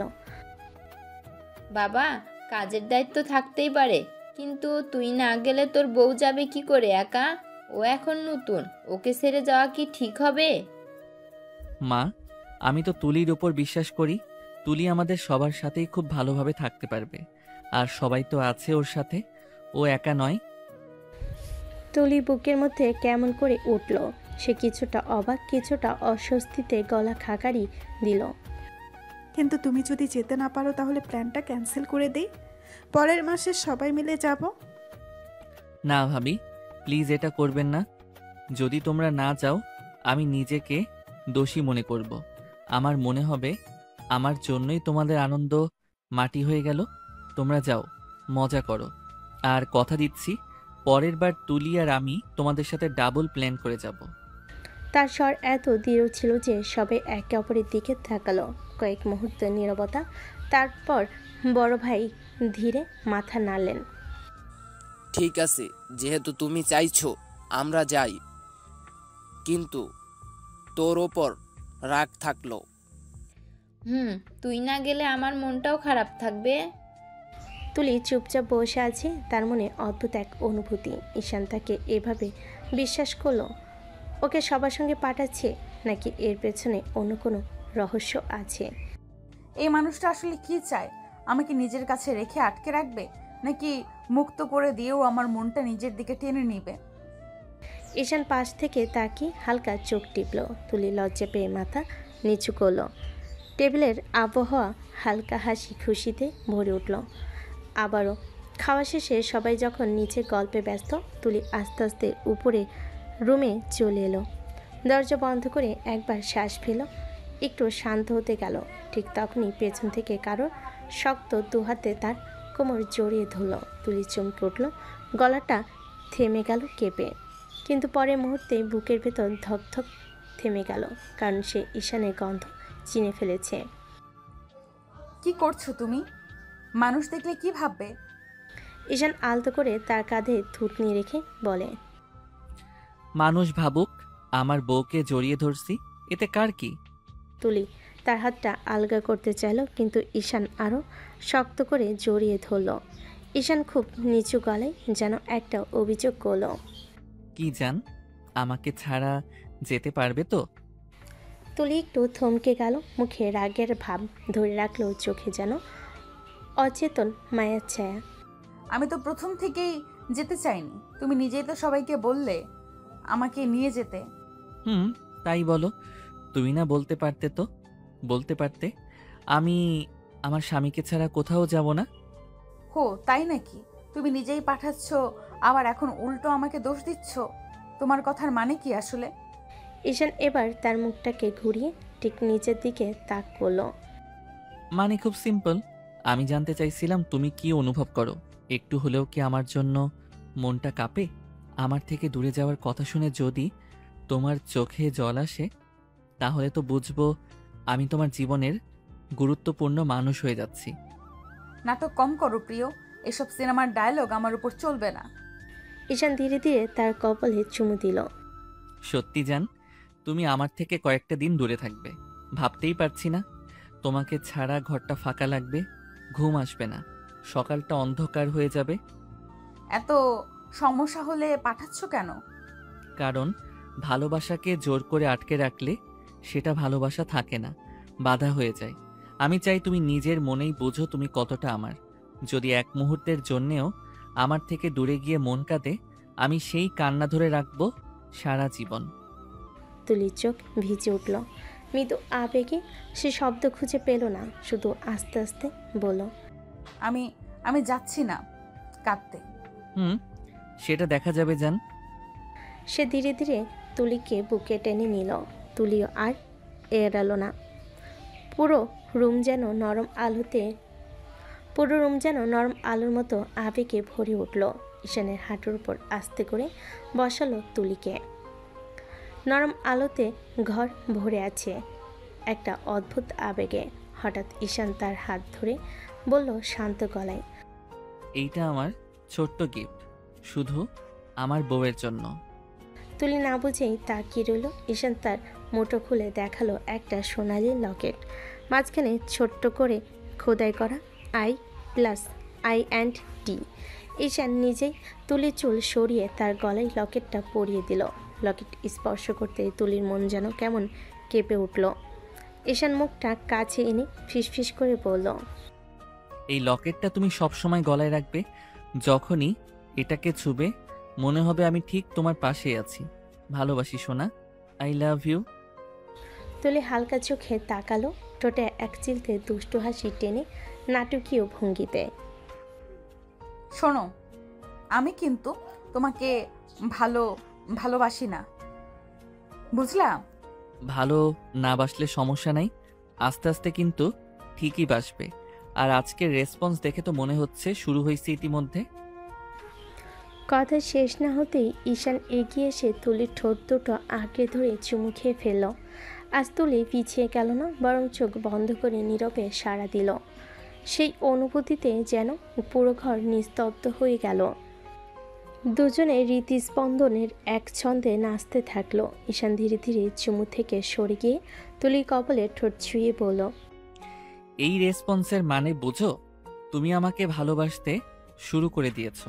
তুলি মুখ নিচু করে ফেল, গলা লাল হয়ে গেছে। খুব ছোট গলায় বলল, তুমি বেশি কথা বলো। ঈশান হেসে ফেলল, দুই হাত তুলে তুলির গাল ছুঁয়ে নরম কণ্ঠে বলল, চোখ বলে দিয়েছে সব, মুখে না বললেও তুমি আমারই, শুধু সময়ের অপেক্ষা।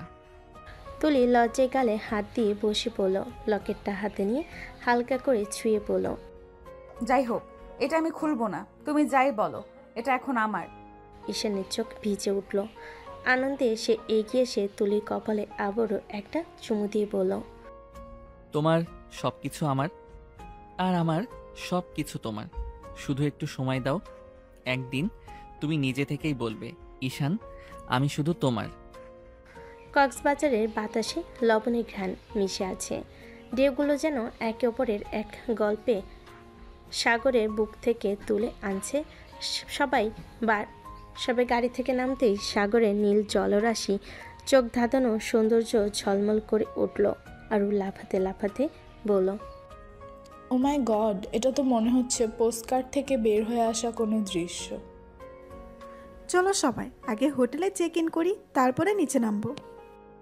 সবাই উচ্ছ্বাসে মেতে আছে, কিন্তু এই আনন্দ মুখর ভ্রমণের মাঝেই তুলি কেমন যেন নিঃশব্দ। সবার সঙ্গে হাঁটছে ঠিকই, কিন্তু তার চোখে এক অদৃশ্য খোঁজ। ঈশানের অনুপস্থিতি তার হৃদয় ভারী করে তুলেছে। হোটেল রুমে ঢুকেই রুহির বোন হাত ধরে বলল, তুলি, তুই তো একদম চুপ হয়ে আছিস। তুই না গেলে কি আমরা ঘুরতে আসতে পারতাম? এখন তোকে সুপার এক্সাইটেড হতে হবে। হ্যাঁ, হচ্ছি তো। বাইরে বিচের ঢেউ গর্জন করছে। সবাই শাড়ি ড্রেস পরে রেডি হলো বিচে নামার জন্য। তুলি আয়নার সামনে দাঁড়িয়ে নিজের গলায় থাকা লকেটটা আস্তে করে ছুঁয়ে দেখল। ঈশান নিজ হাতে পরিয়ে দিয়েছিল, মনে হচ্ছে যেন সে আঙ্গুল দিয়ে এখনো ছুঁয়ে আছে। রুহি এসে পাশে দাঁড়ালো। তুলি, এই লকেটটা কি ঈশান দিয়েছে? হুম। তাহলে বুঝি ঈশান নাই, কিন্তু ওর উপস্থিতি থেকে যাচ্ছে। তুলি কিছু বলল না, শুধু চোখ নামিয়ে লকেটটা ধরে রাখলো আর মনে মনে ফিস ফিস করলো, তুমি যেখানেই থাকো না কেন ঈশান, আমার শ্বাসের মধ্যেও তুমি আছো। পায়ের নিচে নরম বালি।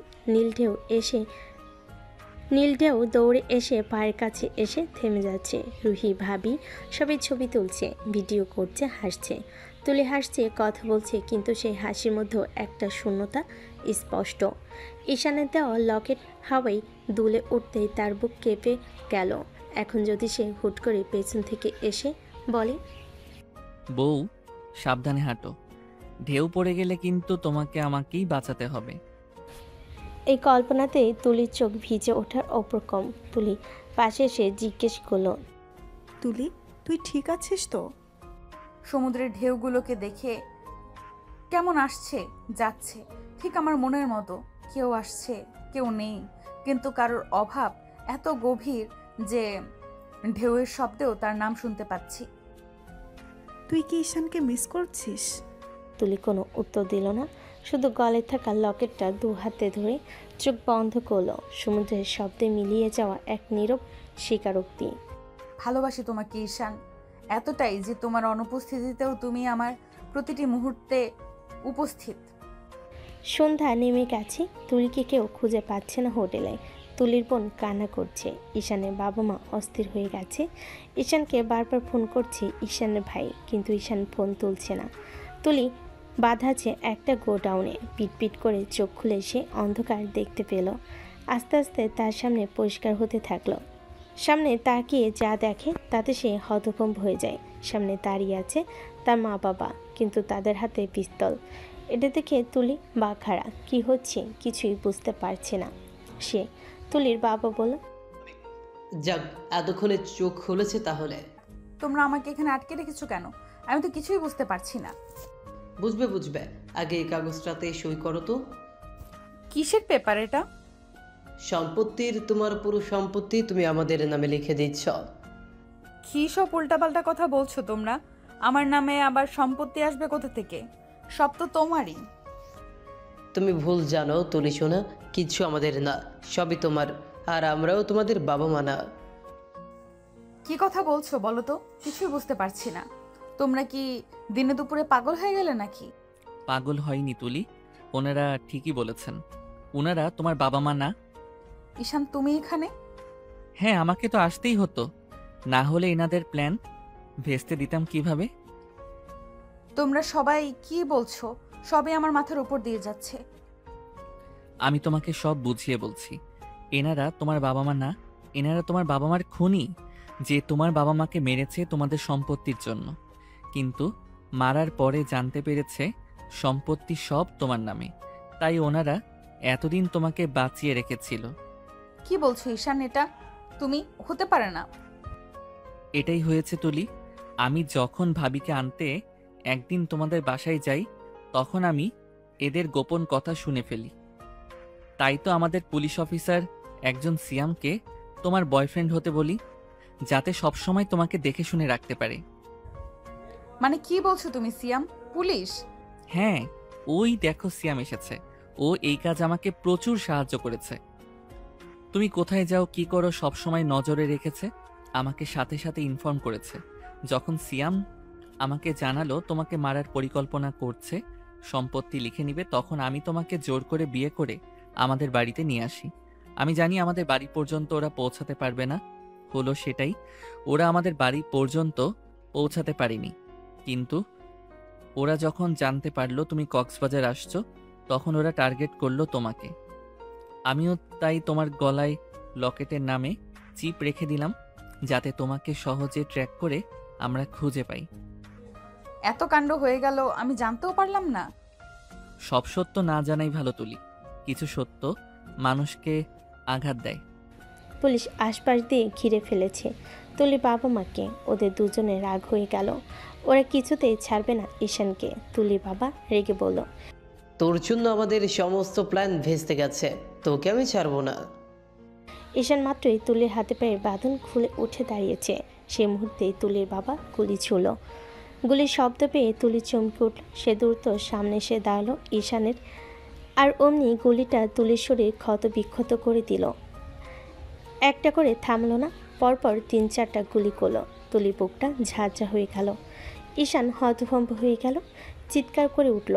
ঈশান এক মুহূর্ত সমস্ত শক্তি হারিয়ে ফেল।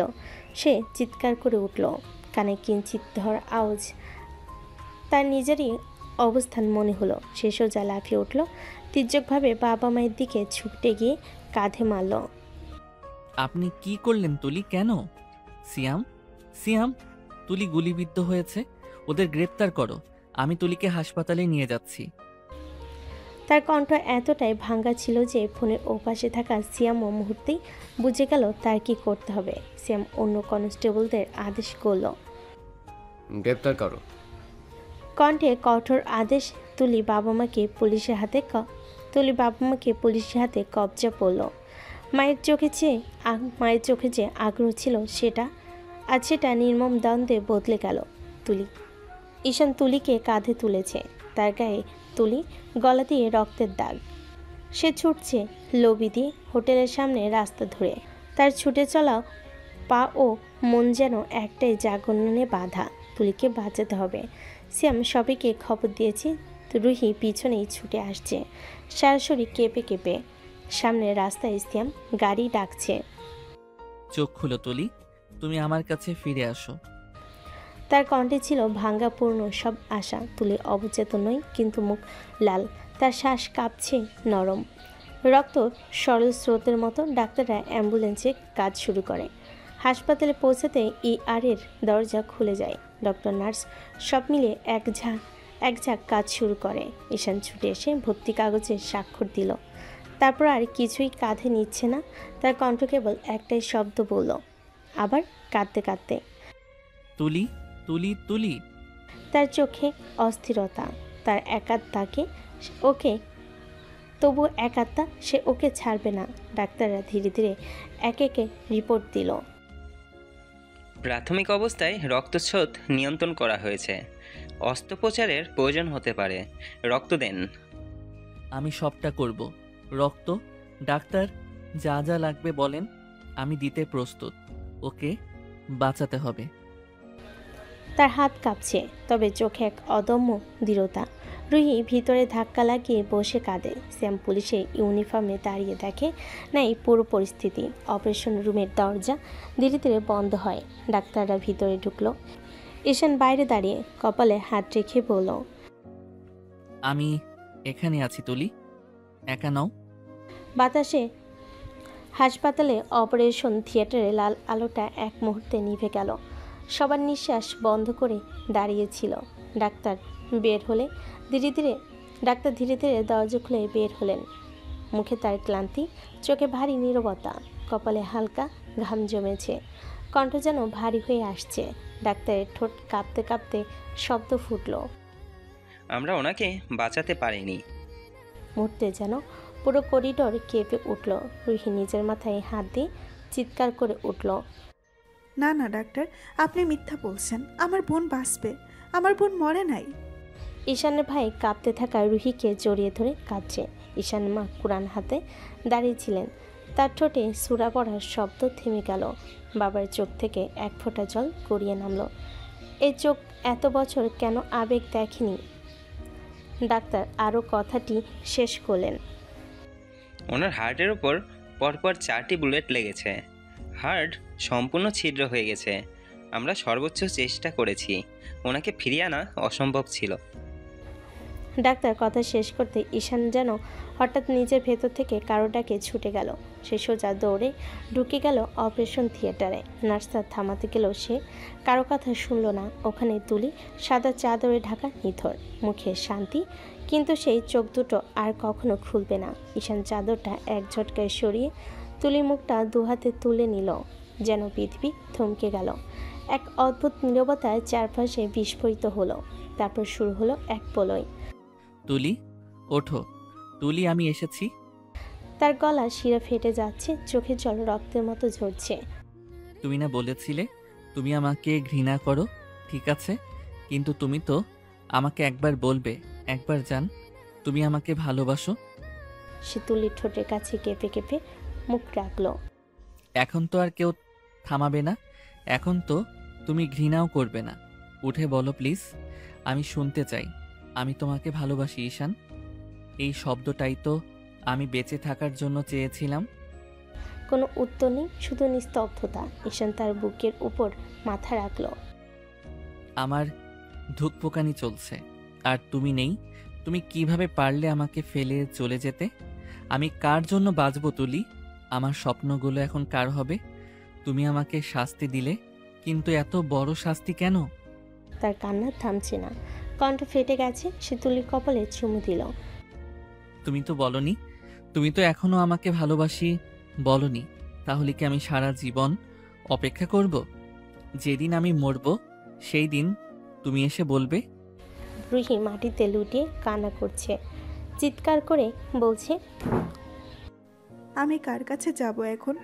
তুমি তো বলেছিলে আমি যেখানে যাব তুমিও থাকবে, এখন আমাকে কার কাছে রেখে যাচ্ছ?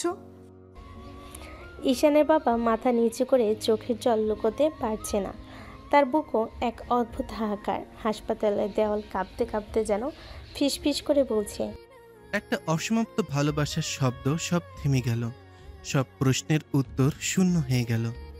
ঈশান তুলিকে বুকের সাথে জোরে জড়িয়ে ধরে নিঃস্ব কণ্ঠে বলল, আমি তোমার ছাড়া কিছুই নই তুলি। তুমি ছিলে আমার শ্বাস, তুমি নেই, আমি বাঁচব কিভাবে? আর সেই মুহূর্তেই একমাত্র শব্দ অন্তহীন কান্না, অসমাপ্ত প্রেমের আর্তনাদ, আর ভালোবাসাহীন পৃথিবীর নিঃশব্দ কবর। শীতল অনুভব। 1 মাস কেটে গেছে। সেই ঘর এখনও তুলির স্মৃতিতে ভরা। ঈশান অফিসে যায় না, খাবার খাওয়াও ঠিকমতো হয় না, শুধু তুলির ছবির দিকে তাকিয়ে বসে থাকে। হাত তুলে তার ছবি স্পর্শ করে, যেন জীবিত হয়।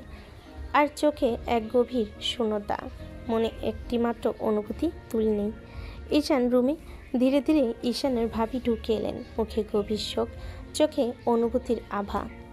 দেখো ঈশান, আমারও তো বোন চলে গেছে, তবু আমাকে শক্ত থাকতে হচ্ছে। তুমি একটু শক্ত হও। ভাবি, আমার আর একদিনও তার বাঁচার ইচ্ছা নাই। আমি কি করি, কতবার তার ছবি দেখি, কতবার বলি আমি আর বাঁচতে চাই না। ঈশান, সবকিছু আল্লাহর হাতে। তুমি চাইলেও মারা যেতে পারবে না। আল্লাহ যেদিন চাইবেন সেদিনই নেবেন। এখন তোমাকে বাঁচতেই হবে। আমার বোন চলে গেছে, কিন্তু তুমি তো আমার ভাই। যদি আমি ভাইটাকেও হারাই, তাহলে কি বাঁচার অর্থ থাকবে? ঈশান কিছুটা হালকা নিঃশ্বাস নিল, চোখে জল জমে ওঠে, কণ্ঠ কেঁপে উঠছে, কিন্তু সেই কথা শোনার চেষ্টা করছে। ভাবি, আমি জানি আল্লাহর হাতে সব, কিন্তু মনে হয় আমি ওর ছাড়া বাঁচতে পারবো না। ওর প্রতিটা কথা, প্রতিটা হাসি, প্রতিটা ঝগড়া আমার মনে এখনো বাজছে। আমি প্রতিদিন ভাবি, যদি আমি ওকে সময় দিতে পারতাম, যদি ওর কথা শুনতাম, যদি। ঈশান, কিন্তু তুমি তো জানো ও চাইতো তুমি বাঁচো। তোমার জন্যই তো নিজেকে বিসর্জন দিয়েছে। এবার সময় এসেছে তুমি তার জন্য বাঁচো। ওর স্মৃতি তোমাকে ধ্বংস করবে না, বরং আরো শক্ত করবে। ভাবি, আমি চেষ্টা করব ওর জন্য বাঁচতে, ওর জন্য শক্ত হতে। ওর হাসি, ওর ভালোবাসা সবই আমার সঙ্গে থাকবে। আমি জানি ওর জন্য বাঁচা মানেই ওর স্মৃতিকে বাঁচানো। তাই ঠিক আছে, তুমি এবার ওর জন্য বাঁচো ঈশান। আর স্মৃতি তোমার সঙ্গে থাকবে এবং তুমি ধীরে ধীরে আবার জীবনকে গ্রহণ করবে। কিন্তু সেসব কথা শোনার চেষ্টা করছে। ঈশান ধীরে ধীরে তার চোখের জল মুছে ফেল। মুখে অদ্ভুত শান্তি, হৃদয়ে তুলির স্মৃতি। সে জানে যত কঠিন হোক সে তুলির জন্য বাঁচতে হবে। ঘরটি এখন নীরব, কিন্তু সে নীরবতার মাঝে আছে তুলির হাসি, কথার প্রতিধ্বনি এবং ঈশানের প্রতিজ্ঞা। তুমি যেখানে নেই সেখানেও তুমি আমার হৃদয়ে বাঁচবে। 2 বছর পার হয়ে গেছে, পৃথিবী বদলে গেছে, ঋতু বদলেছে, মানুষ বদলেছে, কিন্তু বদলায়নি এক মানুষের হৃদয়, ঈশান। তার রুমে এখনও তুলির শাড়ির গন্ধ, বাতাসে বালিশে তুলির ছোঁয়া, আলমারিতে তুলির গোছানো কাপড়, আর টেবিলে একটি ছবি যার দিকে চেয়ে থাকি তার চোখ ভিজে ওঠে। রাতে খাবার টেবিলে কেউ আর জোর করে ঈশানকে ডাকতে আসে না। সবাই জানে সে তুলির ছবির পাশে বসে শুধু 1 গ্লাস পানি খেয়ে নেড়ে ঘুমিয়ে পড়ে। ঈশান মা প্রতিদিন রাতের শেষে এসে দরজার ভাগ দিয়ে ছেলেকে দেখে যান। তার বুকের ভেতরটা ছিন্ন ভিন্ন হয়ে যায়। আজ সেই মা আর চুপ থাকতে পারলেন না। চোখের জল কণ্ঠে কাপড় নিয়ে তিনি আস্তে করে দরজায় নক করলেন। মা, এসো ভেতরে। মা ধীরে ধীরে এগিয়ে এসে তার পাশে বসলেন। ঈশানের হাতে তখন তুলির ছবি। বাবা, আমার একটা ছোট্ট আবদার রাখবি? বলো মা, তুমি জানো তোমার কথা আমি না শুনে থাকতে পারি না। বাবা, এবার তুই একটা বিয়ে কর। তোর এই কষ্ট আর আমার সহ্য হচ্ছে না। আমি তোকে এইভাবে ভাঙতে দেখতে পারছি না। মা, তুমি কি বলছো? এটা কখনোই সম্ভব নয়। আমি তুলি ছাড়া আর কাউকে নিয়ে কিছু ভাবতেও পারি না। সবই সম্ভব বাবা। মানুষ শুধু কাঁদতে কাঁদতে বাঁচতে পারে না। তুই এখনো যৌবনে, সামনে অনেকটা পথ পড়ে আছে। জীবনের পথ কেউ একা একা হেঁটে শেষ করতে পারে না। একজন সঙ্গী দরকার, যে তোকে আবার জীবনের পথে ফিরিয়ে আনবে। মা, আমি কাউকে অবিচার করতে চাই না। আমার হৃদয় আজও তুলির। আমি যদি কারো হাত ধরি সেটা তো মিথ্যা হবে। আমি কারো সঙ্গে অন্যায় করব কেন? আবেগ খুব সুন্দর জিনিস বাবা, কিন্তু জীবন শুধু আবেগে চলে না। জীবন চলে দায়িত্বে, বাস্তবতায়। তুই আজও তুলিকে ভালোবাসিস, সেটা আমি জানি। আমি তো ওকে মেয়ের মতো ভালোবাসতাম, কিন্তু ও গেছে বাবা, আর ফিরে আসবে না। মা, প্রতিদিন রাতের বালিশে আমি ওর গন্ধ পাই। এখনো মনে হয় দরজা খুলে সে ঢুকে আসবে। আমি কিভাবে ভুলবো তাকে? ভুলবি না বাবা, কেউ তোকে ভুলতে বলছে না। ভুলবি না বাবা, কেউ তোকে ভুলতে বলছে না। তুলি তোর হৃদয়ে চিরকাল থাকবে, কিন্তু তার মানে এই নয় যে তুই নিজের জীবনটাকেই শেষ করে দিবি। তুলি চাইতো কি? সে কি চাইতো তুই একা কষ্ট পেয়ে শেষ হয়ে যাস? ঈশানের বুক কেঁপে উঠল। প্রথমবারের মতো তার গলার স্বর ভেঙে গেল। মা, আমি পারবো তো? পারবি বাবা। তুই তুলিকে ভালোবাসিস, মানে তুই ভালোবাসতে জানিস। সেই ভালোবাসা যদি তুই কারো জীবনে আবার আলো হয়ে আসে, সেটা পাপ হবে না? মুহূর্তেই রুমটা নিস্তব্ধ হয়ে গেল। ঘড়ির টিকটিক শব্দও যেন থেমে গেছে। ঈশান ধীরে ধীরে চোখ মুছে তুলির ছবির দিকে তাকালো। তার চোখে এক অজানা দ্বন্দ্ব, তুলির দিকে অমর স্মৃতি, অন্যদিকে মায়ের কাঁদতে থাকা মুখ। ঈশান গভীর কণ্ঠে বলল, মা, আমি কাউকে তুলির জায়গা দিতে পারবো না, কিন্তু তুমি যদি চাও আমি চেষ্টা করব বেঁচে থাকার। চেষ্টা করব তোমার মুখে একটু হাসি ফোটাতে। তবে তুমি প্রতিজ্ঞা করো, যাকে এনেই দাও না কেন, কেউ যেন আমার তুলির জায়গায় আসতে না চায়। মা কেঁদে ফেলার সাথে সাথেই ছেলেকে জড়িয়ে ধরলেন। তার হৃদয়ে ভারী বোঝা খানিকটা হালকা হলো। ঈশান আজ সকালে একটি ছোট্ট রেস্টুরেন্টে এসেছে। ভিতরে এসে সে এক কোণে বসে নিজের হাতে কফি ধরেছে। নিজেই কফি হাতে ধরেছে। আজকের এই সাক্ষাৎ গুরুত্বপূর্ণ তার জন্য এবং আনিকার জন্য। তার মন ঠিক নেই। তুলির কথা বারবার চোখের সামনে ভেসে ওঠে। দরজা খোলার শব্দে সে একটু চোখ মেলে দেখল আনিকা আসছে। সুন্দর মার্জিত, কিন্তু চোখে আত্মবিশ্বাস, মুখে হালকা হাসি। হাই, আমি আনিকা। হ্যাঁ, ভালো, বসুন। উভয়ই অল্প কিছুটা লজ্জায় হেসে ফেলে। বসার পর কিছুক্ষণের নীরবতা, তারপর ঈশান শুরু করলো। শুনুন আনিকা, আপনি নিশ্চয়ই জানেন যে আমি আগে বিবাহিত ছিলাম। আমার স্ত্রী দুর্ঘটনায় মারা গেছে। হ্যাঁ, আমি সব জানি। ঈশানের চোখে এক অদ্ভুত গভীরতা। সে চেয়েছে যেন আনিকা জানে তার হৃদয়ের ভেতরে এখনো এক অমর ভালোবাসা আছে। আমি শুধু আপনাকে বলতে চাই, কখনো আমার তুলির জায়গা নিতে চাইবেন না। আমি ওকে ভীষণ ভালোবাসি। চাইলেই কি কেউ কারো জায়গা নিতে পারে? কেউ কারো হৃদয় জোর করে দখল করতে পারে না। জীবন তো এমন, মানুষ হারায় মানুষ পায়। আমি আমি জানি আপনি তুলিকে কতটা ভালোবাসেন। ঈশান কিছুটা অবাক হয়, চোখে তাকিয়ে এসে মনে করে এই মেয়েটা অন্যরকম। সে তার কথা বোঝে, অনুভব করতে পারে। আমি জীবনে ঠকে গেছি। অনেক মানুষ আমাকে ভালোবেসেছে, কিন্তু কেউ আমার ভেতরের জায়গায় ঢুকতে পারেনি। আপনি যদি আমাকে কিছুটা ভালোবাসা দেন তাতেই হবে, কিন্তু কখনো আমাকে ঠকাবেন না, সেটা চাই। ঈশান ধীরে ধীরে মাথা তুলল, হৃদয় কাঁপছে, চোখে পানি জমছে। তুলির স্মৃতি এখনো এত কাছে, এত জীবন্ত। ঠিক বলেছেন। আমি চাইও না কেউ আমার অতীতকে ভুলে দেয়। আমি আপনাকে প্রতিশ্রুতি দিতে পারি, আমি কখনো কাউকে ঠকাবো না। দুজনের মধ্যে নীরবতা নেমে আসে। বাইরে বাতাস, কথার বাইরে আরও অনেক কিছু বোঝা যায়। একজনকে হারানো ভালোবাসা নিয়ে ব্যথিত, একজন নতুন সম্পর্কের সূচনা নিয়ে সতর্ক। এখন তো আমরা দুজনেই জানি প্রতিটা ভালোবাসা, প্রতিটা সম্পর্কই আলাদা। আপনি তুলির জন্য সবসময় থাকবেন, আমি বুঝতে পারি। আমি চাই শুধু এটা জানেন, তুলি আমার হৃদয়ের এক অমর অংশ। আপনি সেই জায়গা পূর্ণ করবেন না, তবে আমরা একে অপরকে কষ্ট না দিয়ে ধীরে ধীরে পথ চলতে পারি। হ্যাঁ, আমি বুঝেছি। আমি শুধু চাই আপনি সুখী থাকুন। যেভাবেই হোক, আমি কখনো আপনার অতীতের ভালোবাসাকে ভুলিয়ে দেওয়ার চেষ্টা করব না।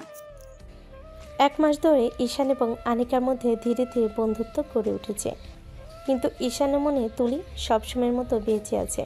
তার হাসি, কথা, সমস্ত স্মৃতি।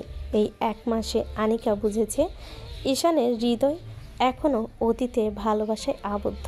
আজ সেই দিন বিয়ে, সব আয়োজন হয়েছে, অতিথিরা এসেছে। ঈশান একবারও চোখে না ভাসিয়ে বসতে পারছে না। এসব কিছু ঠিক আছে, আনিকা সুন্দর লাগছে, কিন্তু হৃদয় খালি।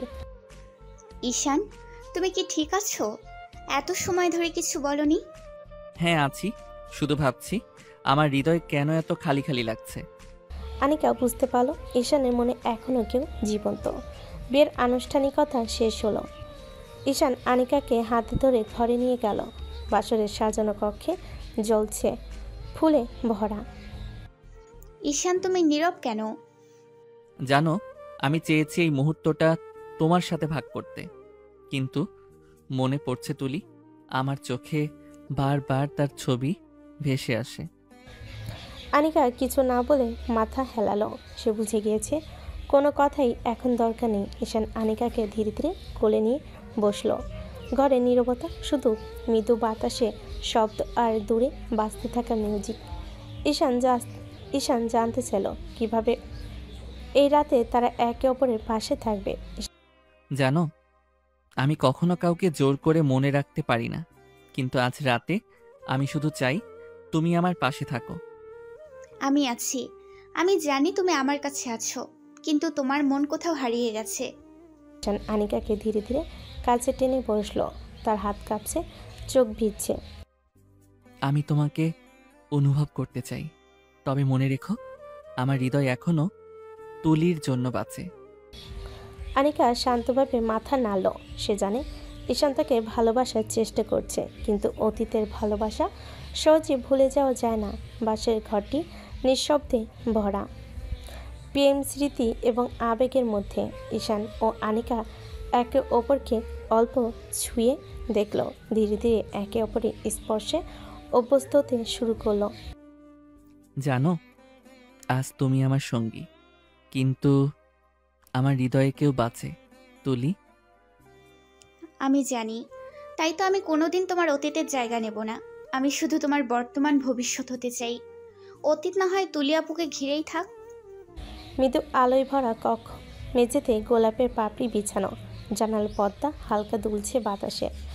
এক ধরনের নিঃশব্দ শান্তি ছড়িয়ে আছে চারিদিকে। কিন্তু ঈশানের মন অশান্ত। বুকের গভীরে তুলির স্মৃতি এখনও স্পষ্ট। কিন্তু আজ তার সামনে বসে আছে আরেক নারী, যে তাকে ভালোবাসতে এসেছে, ভাঙা মানুষকে জোড়া লাগাতে এসেছে। আনিকা মাথা নিচু করে বসে আছে, তার আঙ্গুল কাঁপছে। ঈশান বেলকনিতে গেছিল, ধীরে ধীরে এগিয়ে গেল তার দিকে, বসে পড়ল কাছে। অনেকক্ষণ নীরব থাকার পর ঈশান গভীর গলায় বলল, আনিকা, আমি জানি না আমি এই সম্পর্কে কতটা দিতে পারবো।